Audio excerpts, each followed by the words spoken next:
आप सभी को जय श्री कृष्णा, राधे राधे। तो आज फिर सुनाते हैं लड्डू गोपाल की एक सत्य लीला कथा, जिसको सुनकर आपको बहुत कुछ सीख मिलेगी। तो अगर जानकारी थोड़ी भी अच्छी लगे, वीडियो थोड़ी भी अच्छा लगे, तो चैनल में न्यू हैं तो ज़रूर सब्सक्राइब कर लीजिएगा और अपनी फैमिली परिवार में ज़रूर शेयर करिएगा, जिसके घर भी लड्डू गोपाल की सेवा होती है।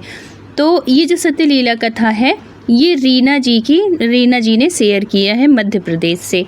तो रीना जी लड्डू गोपाल की भक्त कैसे बनी, कैसे उनसे जुड़ी और उनसे सेवा में क्या अपराध हो गया, क्या गलती हो गई जिसकी वजह से उनके जो लड्डू गोपाल हैं वो उनसे रुष्ट हुए, लेकिन एक सीख दिए।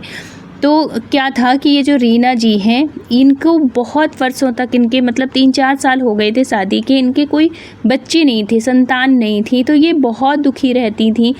हर व्रत, हर त्यौहार, मतलब सब कुछ बहुत अच्छे से करती थी और बच्चे ना होने की वजह से जो कोई जो बता देता था वो सब कुछ करती थी। डॉक्टरी इलाज भी चल रहा था, लेकिन उससे भी उनको कुछ भी आराम नहीं लग रहा था। 4था साल चल रहा था शादी का और है तो बच्चे नहीं हुए थे।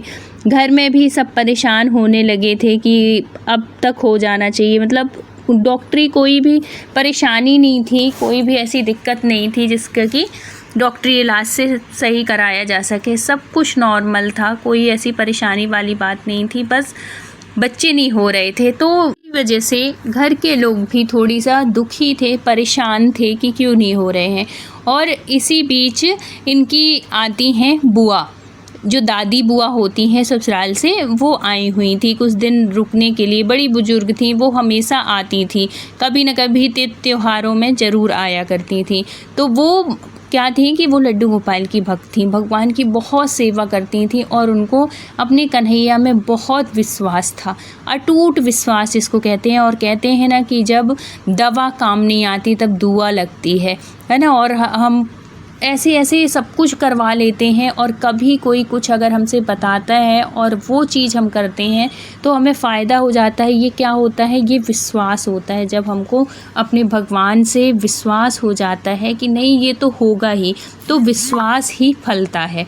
तो ऐसे ही था इनके साथ में। इनकी जब बुआ आती हैं तो वो बताती हैं कि बेटा देख, सब कुछ तूने करवा लिया, सारा इलाज हो गया, सब कुछ हो गया और तू भी बहुत परेशान रहती है। उसके साथ साथ घर के सभी लोग दुखी रहते हैं, क्योंकि क्या होता है ना घर परिवार में कि अगर कोई बहू है और उसके साथ की शादी की, अगर कोई और मोहल्ला पड़ोस या की रिश्तेदारी में किसी की शादी हुई थी और उनके बच्चे हो जाते हैं और जिसके साथ में हुई उसके नहीं होते, तो लोगों को और ज़्यादा लगने लगता है। तो ऐसे ही था इनके साथ में। इनकी जो देवरानी थी उसकी शादी 1 साल बाद हुई थी और उसके 2 बच्चे हो गए थे और इनके हो नहीं रहे थे। तो इस वजह से भी और ज़्यादा मन दुखी रहता था। तो वो, लेकिन ये जो थी रीना जी, वो बहुत अच्छी थी नेचर से, बहुत सबका ख्याल रखती थी, काम करती थी, सब कुछ बहुत ध्यान से रखती। तो इस वजह से भी इनसे बहुत लगाव था, बहुत जुड़ाव था लोगों को, परिवार वालों को, सबको। जो भी उनसे एक बार मिल लेता था, बहुत प्यारी थी रीना जी। अब क्या होता है कि ये जो थी बुआ जी थी, तो इन्होंने कहा कि बेटा एक काम कर ले मेरा, और है तो जो कन्हैया है ना उनकी सेवा कुछ दिन के लिए करके देखना, ज़रूर तुझे भगवान कन्हैया कभी किसी की झोली खाली नहीं वो करते, हमेशा झोली भरते हैं। तो उनसे प्रार्थना कर और है तो उनकी सेवा एक बाल रूप में, बच्चे के रूप में उनकी सेवा करने लग, देखना ज़रूर कन्हैया प्रसन्न होंगे। ऐसे जब वो बुआ कहती हैं तो ये जो थी रीना जी, ये भी मान जाती हैं और है तो अपने हस्बैंड से कह के एक लड्डू गोपाल, मतलब जाती हैं, मार्केट जाती हैं और वहाँ से लड्डू गोपाल लेके आती हैं और लड्डू गोपाल का बहुत सुंदर से अभिषेक कराती हैं। सब कुछ बहुत अच्छे से होता है, उनको घर में विराजित कर लेती हैं। अब वो लड्डू गोपाल को एक बाल रूप में उनकी सेवा करने लगती हैं, पुत्र के रूप में उनकी सेवा करती हैं। सेवा करते करते कुछ महीने ही हुए थे कि इनको गुड न्यूज़ मिल जाती है। घर के सभी लोग इतने खुश होते हैं कि शब्दों में नहीं बता सकते। जिसके लिए घर परिवार रीना जी सब तरस रहे थे, गोदी भरने के लिए लिए उनकी सूनी गोद आज भर जाने वाली थी। मतलब एक खुशी की एक लहर सी आ गई थी घर में, परिवार में। सब रीना जी का बहुत ध्यान रखने लगे थे, बहुत ख्याल रखने लगे थे और इनका जो था विश्वास और बढ़ने लगा था। बुआ जी तो जा चुकी थी कुछ दिन रह के, लेकिन बुआ जी को भी जब ये खुशखबरी मिली वो भी बहुत प्रसन्न हुई और अपने कन्हैया को भी धन्यवाद दी और रीना से कहा कि रीना देख ले, मैंने कहा था ना कि वो हमेशा सबकी सुनते हैं, हर दीन दुखियों की मन की जानते हैं और उनसे अगर कोई प्रार्थना करता है ना तो उसकी मुराद ज़रूर पूरी होती है। तो उन्होंने तेरी सुन ली और तू इनकी सेवा हमेशा जैसे करती है वैसे ही करना। इनकी सेवा में कोई वो नहीं करना, भाव न बदलना, अपने जिस भाव से कर रही है ऐसे ही करना। और अब तो दिन ऐसे निकलने लगे, ऐसे वो होने, मतलब एक इंतज़ार वाली घड़ी वो आ गई कि कब जल्दी से 9 महीने हों और रीना जी के कुछ मतलब गुड न्यूज़ मिले, कि चाहे लड़का हो या लड़की। बस ये नहीं था उनके घर में, परिवार में, या कि रीना जी के मन में भी कि नहीं मेरे बेटा ही होना चाहिए, कुछ भी हो जाए बस गोदी भर जाए उनकी, कोई ये ना कह सके कि इसके बच्चा नहीं है, बस ये भाव था। तो वो दिन भी आ गया कन्हैया की कृपा से और इनको बहुत सुंदर सा प्यारा सा कन्हैया के जैसे ही एक बेटा हुआ। घर में खुशियों की लहर छा गई थी, इतना प्यार, इतना दुलार, इतना वो जो बच्चा हुआ इतना दुलारा हो गया सबका कि मैं शब्दों में नहीं बता सकती। बहुत ही लाड़ से, बहुत ही प्यार से उसको पालने लगे। रीना जी भी लड्डू गोपाल की वैसे ही सेवा करती रही। लेकिन अब क्या होता है, क्या त्रुटि होती है कि देखो जब हम भगवान की सेवा करते हैं ना तो हमें भाव चेंज नहीं करना चाहिए, भाव हमारे वही रहना चाहिए। रीना जी एक बच्चे के रूप में उनकी सेवा करती थी, बहुत भाव के साथ करती थी।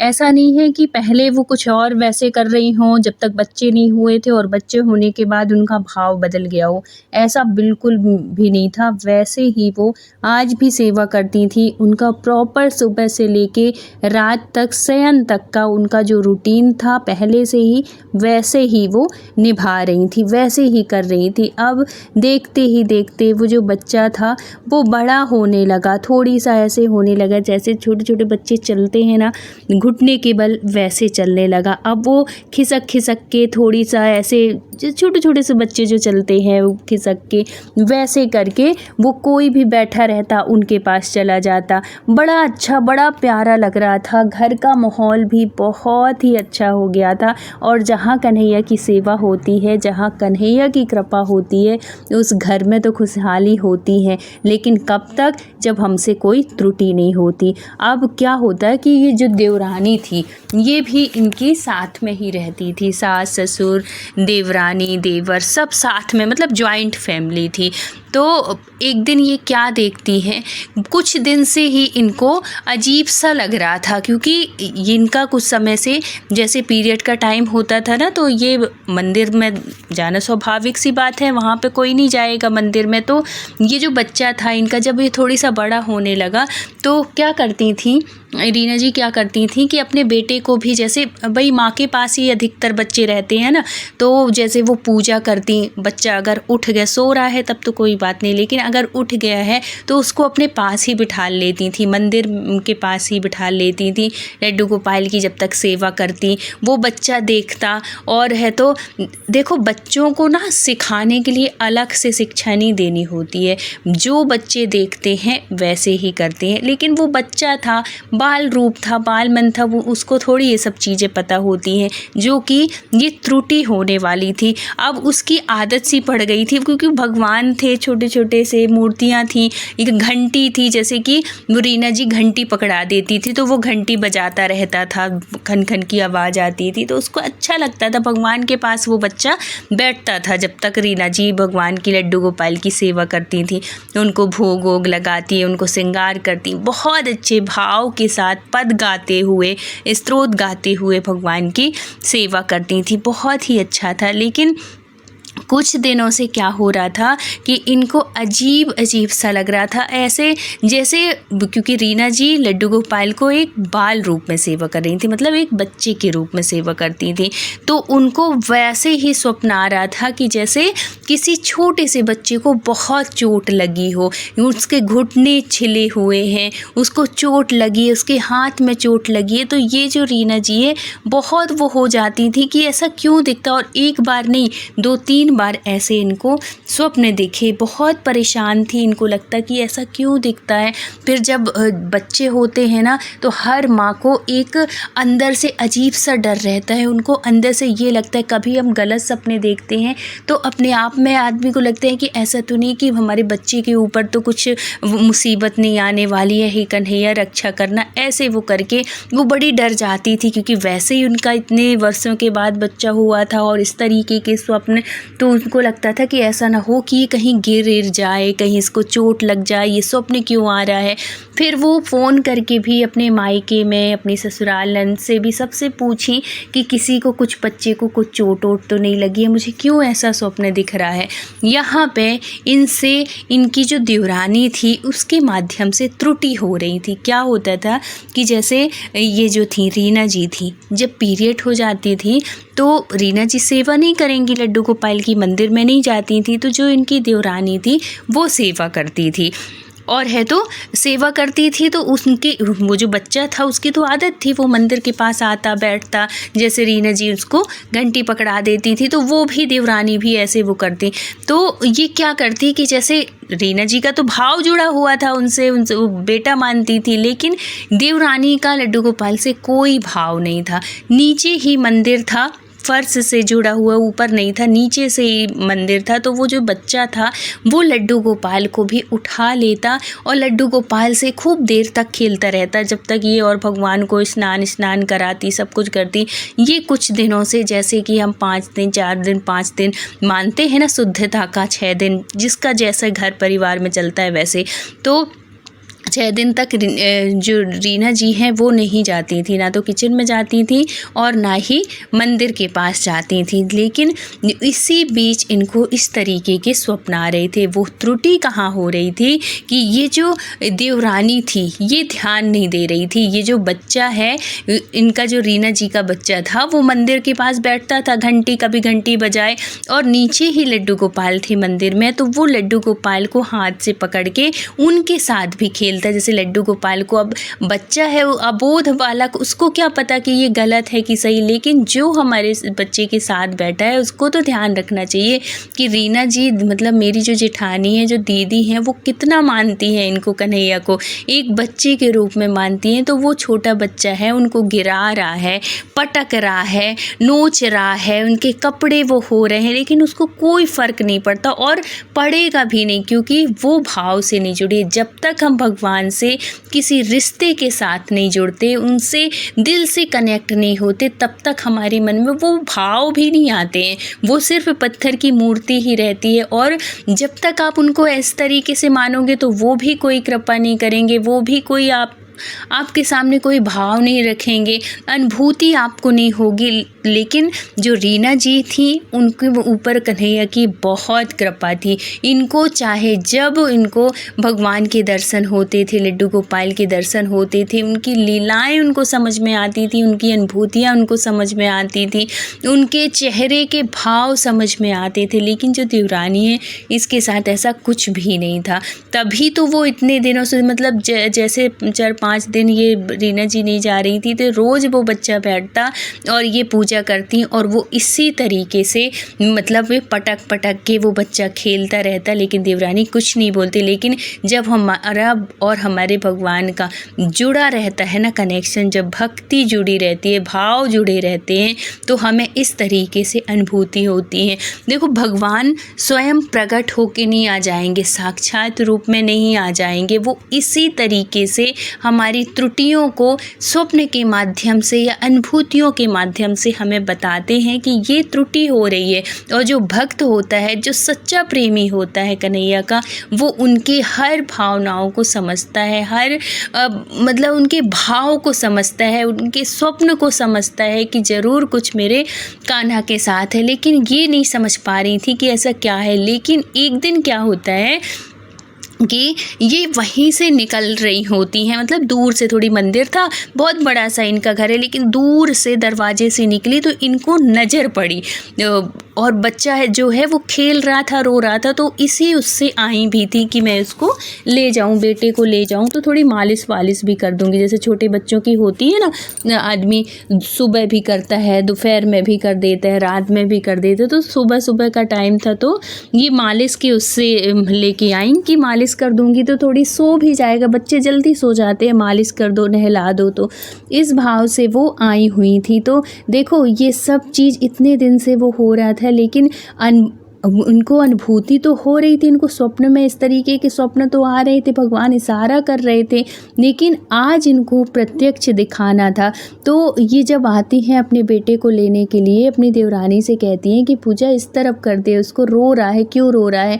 लेकिन जब वो दूर से देखती हैं कि उसके हाथ में कन्हैया है और वो बार बार कन्हैया को कहीं सिर से पकड़ रहा है, कहीं हाथ से पकड़ रहा है, कभी क्योंकि छोटा सा ही बच्चा था, कभी हाथ से छूट रहे हैं तो ऊपर से गिर जा रहे हैं, फिर वो उठाता है, फिर वो कन्हैया लुढ़क जाते। जब ये देखती है तो उसके तो बिल्कुल ये समझो कि पैरों के नीचे ज़मीन नहीं उसका, क्योंकि वो तो उनको बाल रूप में, बच्चे के रूप में मान रही थी, और कोई बच्चे को इस तरीके से गिरा, चाहे भले अपना बच्चा है। उस दोनों में रीना ने कभी फ़र्क नहीं किया, बहुत ही भाव से उनकी सेवा करती थी, क्योंकि एक ये भी कारण था कि इन्हीं की वजह से आज उनकी गोदी भरी हुई थी, कन्हैया की वजह से ही, कन्हैया की कृपा की वजह से ही आज उसके जीवन में इतनी खुशियाँ थी। तो ये भी वजह थी, और बहुत ही मतलब बहुत भक्ति के साथ उनकी सेवा करती, बहुत भाव से जुड़ी हुई थी। तो जब ये देखती है कि कन्हैया को कैसे पटक रहा है और देवरानी बैठी है, कुछ बोल नहीं रही है, तो सबसे पहले वो देवरानी को वो करती हैं कि देख क्या कर रहा है बेटू, और है तो भगवान को ऐसे गिरा रहा है, तो रोक क्यों नहीं रही है। तो वो कहती है कि अरे दीदी खेल लेने दीजिए ना, फिर बाद में मैं रख दूँगी, अच्छे से बिठाल दूँगी।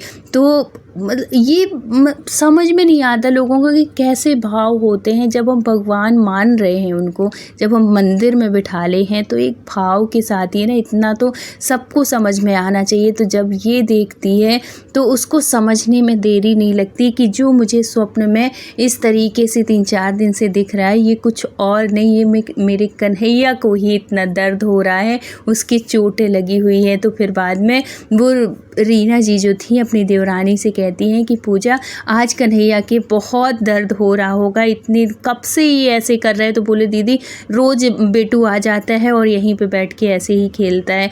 तो फिर बाद में वो कहती हैं कि थोड़ी अच्छे से मालिश कर दे, लाला को आज चोट लगी होगी, इतने दिन से वो गिरा रहा है। ऐसे वो करती है ना, तो जो देवरानी होती है वो हंसने लगती है कि क्या दीदी आप भी किस तरीके की बात करती हैं, मूर्ति के भी दर्द होता है ऐसे ऐसे वो करके। तो देखो भगवान को जब चमत्कार करना होता है, उनको बताना होता है कि हाँ मुझे भी दर्द होता है। तो उसी दिन उसी रात मतलब कि वैसे ही स्वप्न देवरानी को भी आता है कि एक बच्चा है जिसके की चोट लगी है हाथ में, पैरों में। जब ये स्वप्न आता है तो वो देवरानी भी सुबह रीना जी से बताती है और कहती है कि दीदी जैसे आप बता रही थी ना, वैसे ही मुझे स्वप्न दिखा। तो फिर बाद में रीना जी कहती हैं कि देख अब तो मान गई ना कि भगवान होते हैं और भगवान कृपा करते, प्रत्यक्ष होते हैं वो। तो इस तरीके से जब हम भाव से भगवान के साथ जुड़े होते हैं, भक्ति से जुड़े होते हैं, तो भगवान हर अनुभूति को दर्शाते हैं और अपने भक्तों से जो त्रुटियां होती हैं ना, उसको उसकी अनुभूति कराते हैं। फिर बाद में रीना जी कन्हैया जी के पास जब साफ़ सुथरी हो जाती हैं, आती हैं, उनसे बहुत क्षमा याचना करती हैं कि हे कन्हैया माफ़ कर दो, मेरी देवरानी से जाने अनजाने जो भी गलती हुई है, त्रुटियां हुई है बेटे से, वो तो अबोध बालक है, वो तो कुछ नहीं समझ रहा था, लेकिन देवरानी से जो भी गलती हुई है उसको भी माफ़ करो, बच्चे की भी गलती माफ़ करो और आप पहले जैसे ही प्रसन्न रहो कन्हैया। अनजाने में हुई गलती को माफ़ कर दो और अपनी कृपा ऐसे ही हमेशा बनाए रखना। हमारे कन्हैया तो हैं ही बहुत दयालु, अपने भक्तों से कभी नाराज़ नहीं होते, बस उनकी त्रुटियों को, उनसे होने वाली गलतियों को वो आभास करा देते हैं। तो अगर वीडियो अच्छा लगा हो तो प्लीज़ लाइक, शेयर और सब्सक्राइब करिएगा। फिर मिलते हैं किसी धार्मिक सत्य घटना के साथ। तब तक के लिए राधे राधे।